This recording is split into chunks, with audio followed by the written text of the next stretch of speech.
Narito ng balita mula sa GMA Integrated News. Big-time oil price hike ang ipatutupad ng Sea Oil at Clean Fuel simula bukas. 1 peso at 55 centavos ang itataas sa kada litro ng diesel.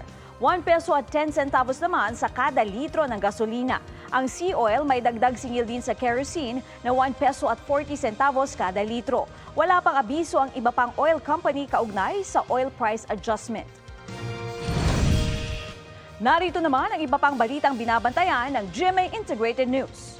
Asynchronous o distance learning sa lahat ng public schools sa bansa, ipinatupad ng DepEd ngayong araw para daw makahabol sa requirements ang mga estudyante. Ilang negosyo apektado ng pagpapahina ng water pressure tuwing off-peak hours. At Easterlies, magdudulot ng mainit at maalinsangang panahon sa halos buong bansa ngayong araw ayon sa Pag-asa. 46 degrees Celsius, posibleng pinakamataas na heat index. Para sa mas malaking misyon at mas malawak na paglilingkod sa bayan, ako po si Katrina Son ng GMA Integrated News, ang News Authority ng Pilipino.